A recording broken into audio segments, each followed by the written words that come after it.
Ayan, magandang umaga po sa inyong lahat mga lalabs. Ayan.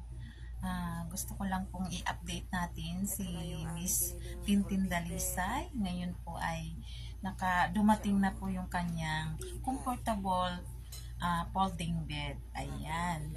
So, ayan, nakakatuwa diba na kahit papaano, kahit sa munting bariya mo ay napapangiti mo ang mga katulad ni Tintin na sana kahit po sila ganyan ay bigyan din po natin ng kahit kaunting kasiyahan na totoong magmamahal po tayo sa kanya. Ay naiiyak ako. Sobrang nakakatuwa kapag nakikita mo silang masaya, di ba?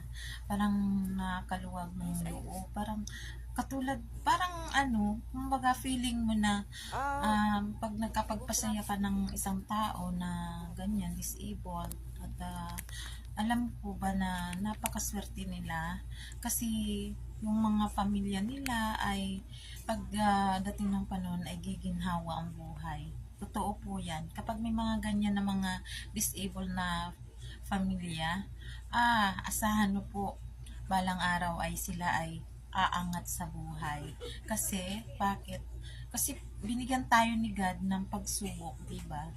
Kaya yung mga pagsubok na yun, pag nalampasan natin, ay bibigyan tayo ng maginhawang buhay. Totoo po yan. Granted po yan.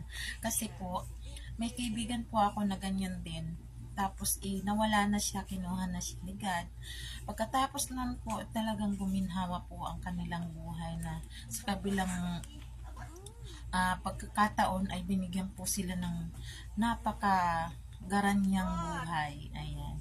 Kasi alam nyo po, wag po nating baliwalian ang mga ganyang mga bata, especially po mga bata na may special po sila na um, hindi po natin ikaila na sila po ay nagbibigay ng inspirasyon sa ating buhay.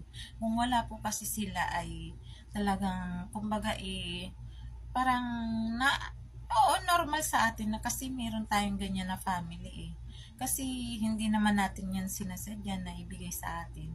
Talagang kusang dumarating. Kaya yung mga meron pong mga ganyan, wag po natin baliwalain. Dapat po ay punuan natin ng pagmamahal at pag-aaruga sa kanila. At wag po natin siyang hayaan. Dapat po ay bigyan natin ng totoong pagmamahal at pag-aaruga. Yun. At bigyan po din natin ng atensyon, especially po attention kasi po kahit po sila po nasa ganyang sitwasyon, condition, ay